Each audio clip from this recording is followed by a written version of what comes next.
Hi, this is Vishnu from TackOn speaking here. I can see five people already live, ready for the quiz. Can everyone say, just type hi on the chat so that I can see who are all there?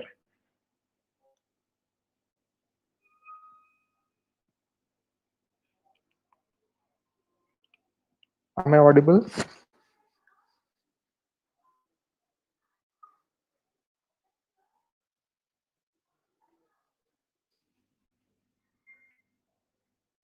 There.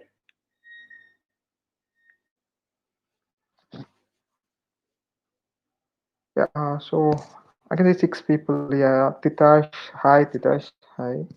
Manoj Kumar, hi, yes. I'll just start.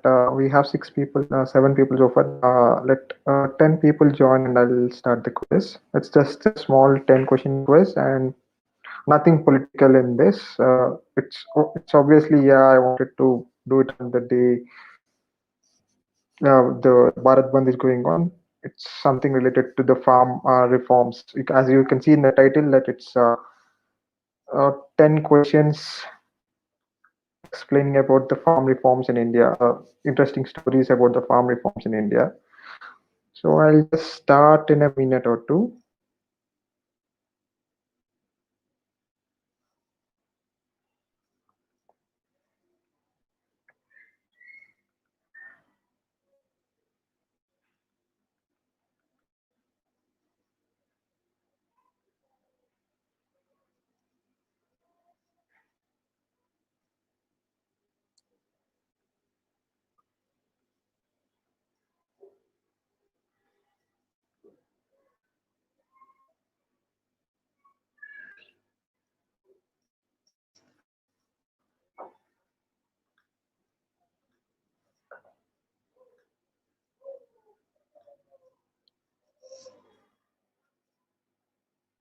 Aditya Karthikeyan, hi. Yes, thank you. I'm audible.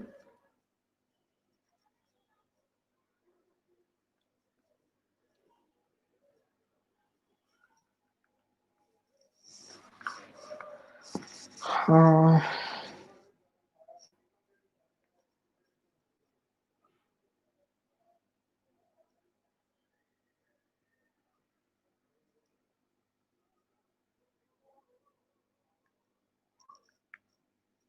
So we had a very less time to promote about the quiz, put out the word about the quiz. I just started putting out the word in last 15 minutes. I think we have six people. I think that's good enough. I'll just move forward. Yeah, Manasdeep, thank you. Uh, so I'll start with the first question. People will join later and they can watch it anyway. So you can comment your answers in the comment section. This is a simple, direct, just for fun quiz of 10 questions. So the first question. So in picture is Alauddin Khilji. So which agri-market regime ended in late 60s? Okay, others are joining. Let me wait. Uh, let's wait for three more people to join. Yeah, it's 10. So I think I'll start the quiz. So this is just for fun quiz, informal, no points, non-competitive. So, and it's a way of explaining the stories of interesting stories of Indian farm reforms through a short quiz, 10 question short quiz. I don't think it will take more than 20 minutes, not even 10 minutes. So I'll start with the first question. You can comment your answers in the comment section. I'm seeing your comments. Yeah, so this is the first question number one. Which agri-market regime ended in late 60s was introduced by Alauddin Khilji after he started paying soldiers in cash to sustain the huge army employed to restrict the onslaught of Mongols. So before Alauddin Khilji, whoever the emperor was there, or Delhi Sultan, or Hindu kings, or whoever there, so they used to pay soldiers in the form of kind, not in the form of cash. So whenever there was a war, they used to loot. Yeah, the Shani Mandi is right, but can you explain what Shani Mandi is, Aditya Karthikeyan? Shana e Mandi. Yeah, Shana is Mandi, yes, is what the answer is what the answer explains is, but what is it? Can you explain what is it in English? So I just need a simple answer. I don't need the exact term what he started.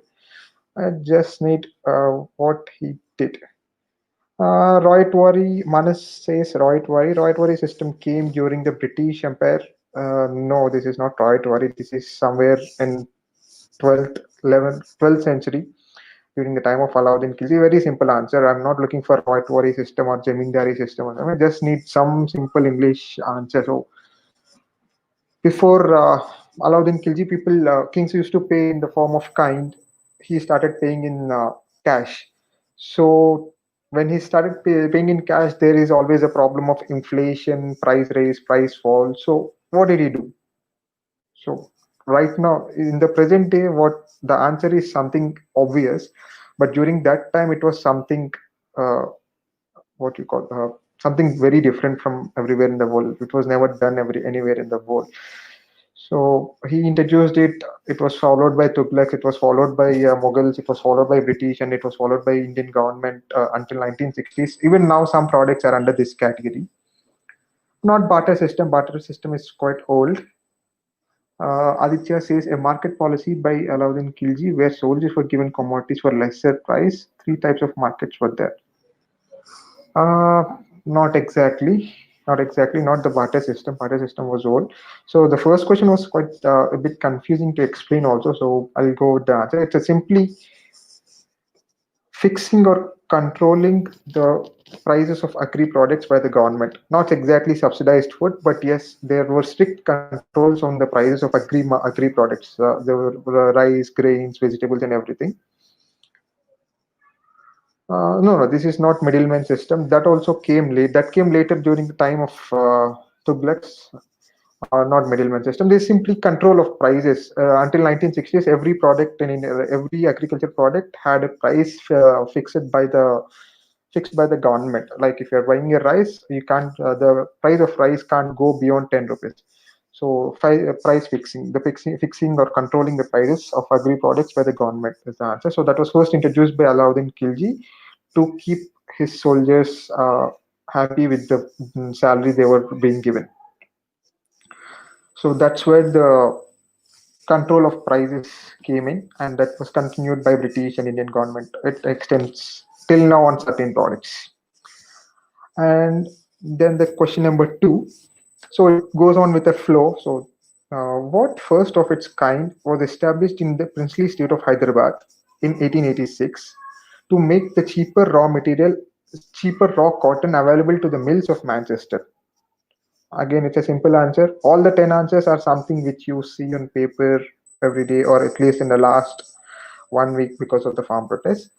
So, what first of its kind was established during the British Empire, British Raj, in the state of Hyderabad, in the princely state of Hyderabad in 1886, to make the raw cotton available cheaper to the mills of Manchester.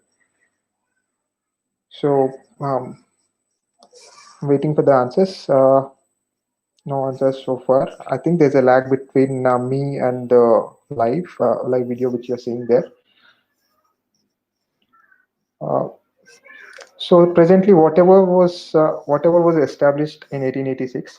Manas, you said minimum support price. I'm seeing something established. It's not something started. It's something established.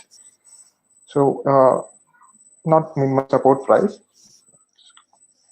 So whatever was established in the state of Hyderabad is presently in the state of Maharashtra, not in the present state of Telangana, but in the state of Maharashtra. So if you go to the Maharashtra government website and government website, somewhere in the history you can find that these were Maharashtra is the first state to introduce this. So all the present protests in around Delhi are going around this one particular thing, which was first established in 1886. First merchandised mill. No. So basically, this is to procure. This is for the British to procure cheap cotton and use it in the Manchester mills of Manchester. So it's nothing related to. It's all related to farm and marketing. And now it's not the first cotton mill. First cotton mill. It's 1886 is very late for to have a first cotton mill. Railway, not a railway. Railway was established in 1853. Sai Milind, can you Yeah, market and gunge is what I'm looking for. Can you give me the exact word?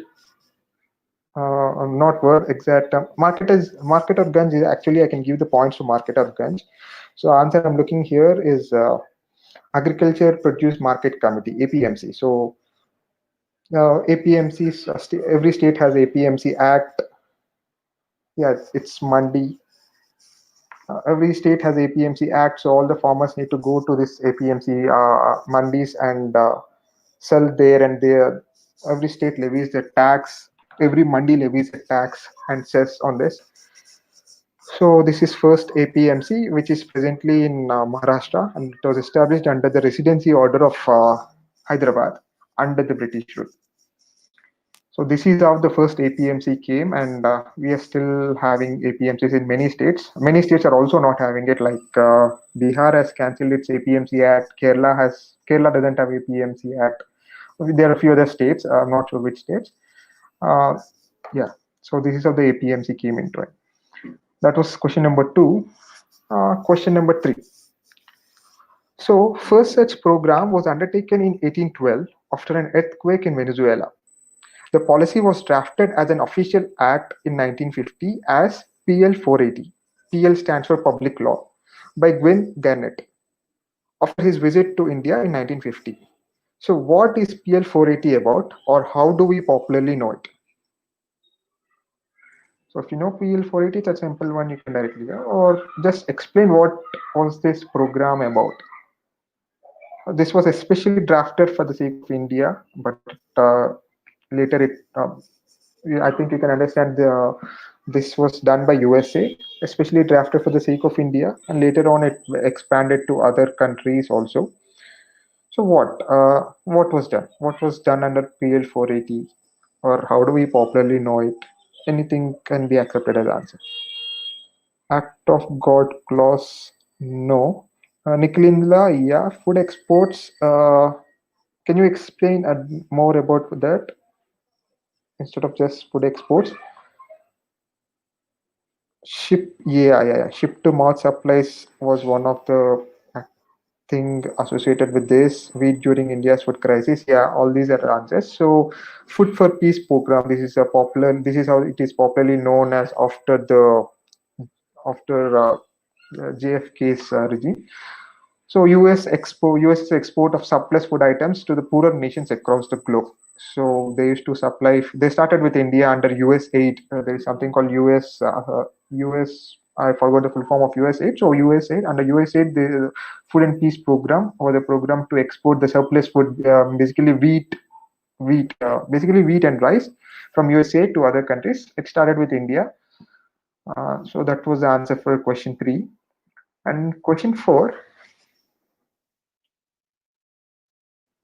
Uh, Lyndon B. Johnson has limited the aid under PL 480 to pressure the Indian government to tone down its criticism on Vietnam War. So this move forced us to quickly adopt green revolution. Sudden surge in agricultural output has led to the government to end the price control regime and adopt what to protect the farmers of protect the farmers from price fluctuations. So until then, until late 1967, 1968, and 69, we were following the price control regime, which was introduced by Alauddin Khilji. Like every product had a price fixed on it by the government. It can't go beyond that. So, but due to the pressure of Lyndon Johnson, we had to adopt Green Revolution quickly, and that led to the end of price control regime and the start of a new regime, which again is a topic of the present protests. Manasdeep says MSP, Ritika says MSP, Surendra Pradhan says MSP. Yeah, this is of course MSP, minimal support price regime, which was introduced after the success of during the success of Green Revolution. So there was sudden surge of production in the wheat initially, and later rice and other products. So uh, when the production increases, the supply increases, the price decrease. The farmers were facing with price fall. So then the MSP thing came in. Yeah, Amartya Saha, this is MSP. That was question number 4. And question number 5, again, something related to PL480. So, one of the side effects of PL480 is the non native invasive species of Parathemium hysterophorus. Uh, Seeds of this plant landed in India due to the unchecked adulterated wheat imports from the US. By what name people started to refer the plant in India as they associated it to the then people in power. So this is a non-native invasive species which you can find in every corner of India now in the present day. But until 1960s, this was not nowhere found in India, but it entered India through the unchecked adulterated wheat imports from USA. So because it was unchecked and it was uh, the people in power were ignorant of this adulteration, the people gave it a different name in India. So what is the name I'm talking about? No, this is not water Hicken. Aditya says water Hicken. No, not that. This is something which you find across the roads, across the farms, in every corner of India. Actually, you may not know that it does not belong to India or it is not native to India, but yeah, that's the fact. Rohit says Congress grass. Ashish says famine weed. Famine weed is also one of the name. I'm not sure if water hyacinth is another name of this, but I'm looking for a name which came from the fact that the ruling people ignored the adulteration of imports. Janta government in power. No, I'm talking about 60s, so it was not Janta government in power. It's simply Congress grass. So this plant which you see on roadsides or farms or everywhere in India, it's called Congress grass. It's also sometimes called Gajar grass because the plant looks like the carrot tree. But the most popular name is Congress grass, and the other name is carrot grass, Gajar grass. Yes, and Santa Maria is also one of the name. Yes, that was question number 5. Moving on to question number 6, this is a simple one. Many might know the logo also. So, this trading portal by the government of India for the farmers is named after which word for gift in Arabic? So, it's a direct thing. If you know what gift is called in Arabic, that's the name of this portal. So, what is this portal? So this portal in future, it's actually already replacing the APMCs in several states. In future, this portal is believed to this portal might replace the APMCs entirely. In future, that may take at least 10 to maybe we can say 5 years, 10 years, anytime. Not TOFA, not TOFA, not ETOFA, not TOFA. Uh, and we are talking about farms, agriculture markets, and the present government makes sure that every scheme or every program has some name which has an acronym which sounds like a common word. So think on that lines. Like Niti Aayog stands for National Institution for Transformation of Transforming India. So something like that. This platform by Government of India has a simple four-letter name, which means gift in Arabic. Not e-chapel. I don't think chapel stands for gift in Arabic. Chapel is something else. Yeah, Manas Inam is the gift is the word for gift in Arabic. So what could be the name of this portal? Inam is a word for gift in Arabic. So it's just a modification of uh, Inam. Inam is actually the answer, but I'm looking for a correct spelling of this portal. Manas Abhinav Kumarja says Inam. Okay, I'll go to the answer if no one is trying it. Yeah, it's ENAM. It's and yeah, an additional question. The follow-up question: what is the full form of INAM? I mean ENAM. What is the full form of INAM? Anyone trying? National Agreement. Yeah, so it's Electronic National Agriculture Market (ENAM). So this is something which is going to replace APMCs online. So INAM comes from INAM of Arabic, which stands for gift. So that was question 6. Three more questions to go. Question number 7. Four more questions to go. Question number 7. So after returning from Daulatabad to Delhi, Muhammad Tughlaq had set up Diwani Amiri Kohi to carefully fund and guide the farmers of Doab region on where to invest and what to sow. Although the scheme failed because of corrupt officials, what first in India was implemented under this scheme? So, what first in India, which is quite common now, has its origin under the rule of Muhammad bin Tughlaq.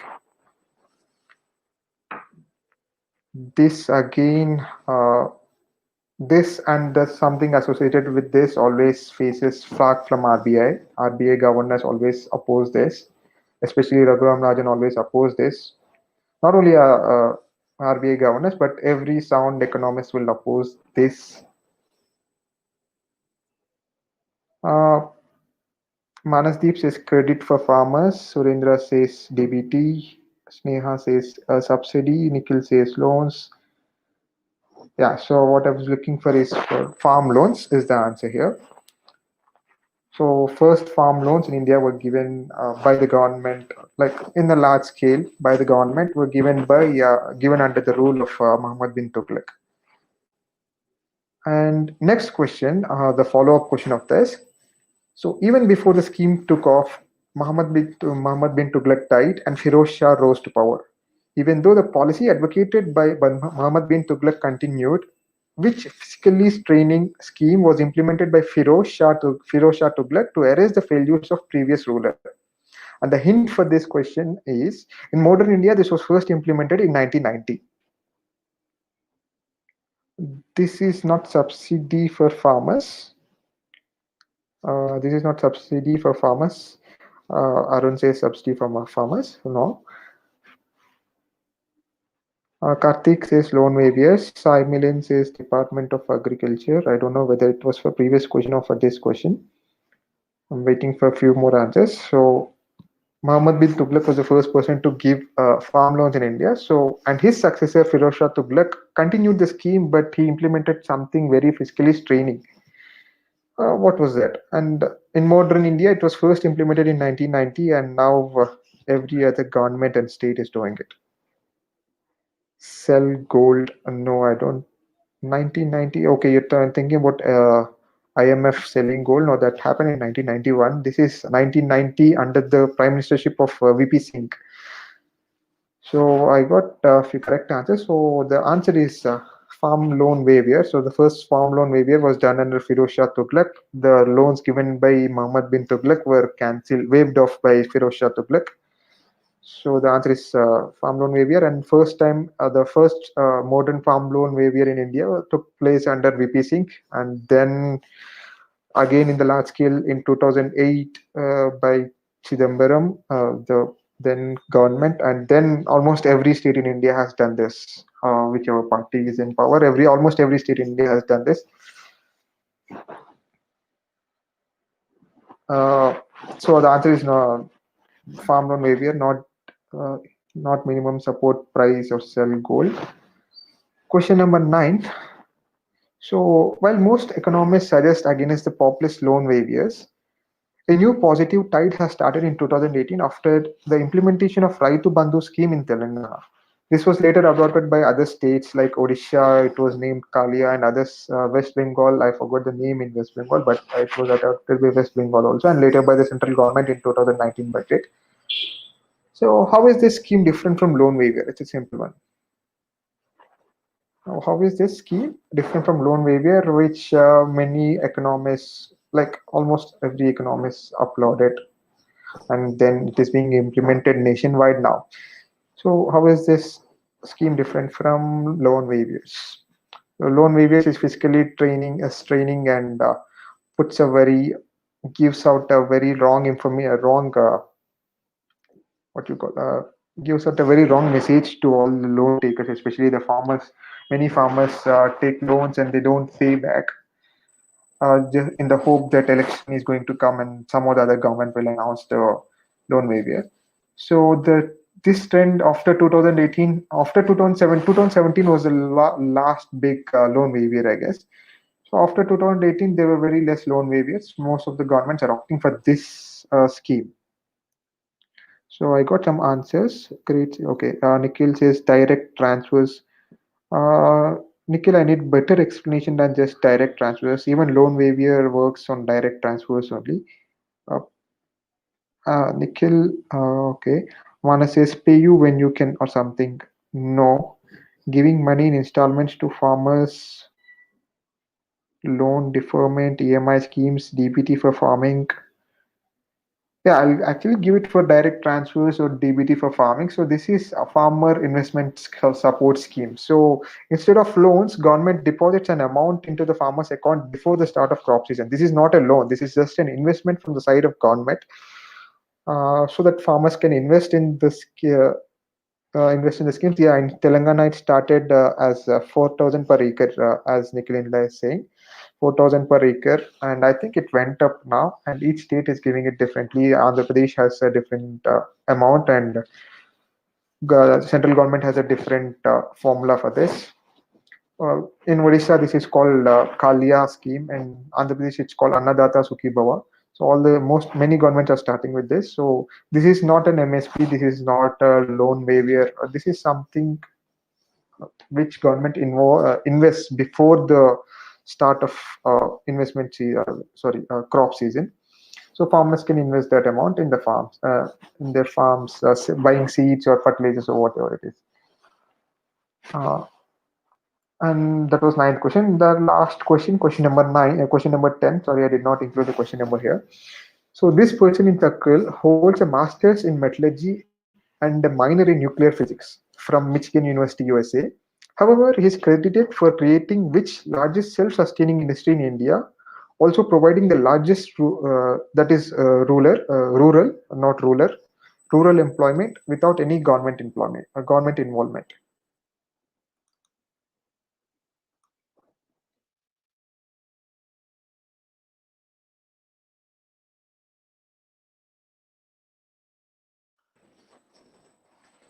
So just either give me the person. If you know the person, you'll know what he did, or if you know what he did, you'll know the person.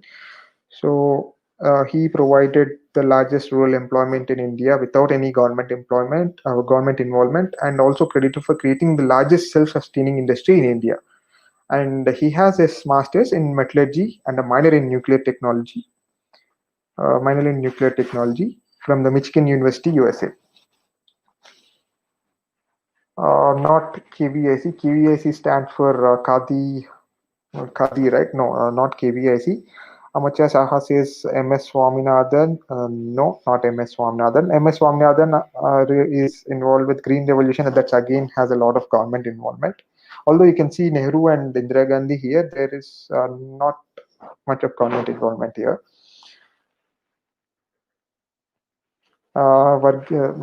Manas says, "Is this Varghese Korean?" And then he says, "Can't be Korean." Rakesh says, "Green Revolution." No, this is not Green Revolution. Waiting for more answers to come in. If you can see what Nehru is inspecting there, I cropped out the major part of the image. If you can, okay, you can't zoom on YouTube. If you can clearly notice what Nehru is inspecting there, or yeah, you can get it. So green, it's not Green Revolution. Biraj Kundu says Varghese Korean. So this is the last question. I'll just wait for some more time if I'll get any uh, better answers. If I get more, to see if I get more answers. Arun says Varghese Korean. Nikhil says cooperatives. Yeah, this is of course Varghese Korean. Sorry, the picture is missing from here. And cooperative dairy farming. So he is Varghese Korean here. This person is Varghese Korean when he was young, and that was this is Tribhuvan Das Patel, and this is Nehru, and this is Indira Gandhi. So Nehru is inspecting the milk cans there. So that was cooperative dairy farming, uh, which the government is expecting the same thing can be replaced in the agriculture through the three new farm bills. Without any government involvement, people can form the cooperatives, the corporates like Reliance or whatever, whoever can get involved into farming, and they're hoping for it to be successful. Yeah, so that was a short 10 questions quiz. I don't know how much time we took. We took around 30 minutes. And thank you for participating for in such a short notice. I'm signing off.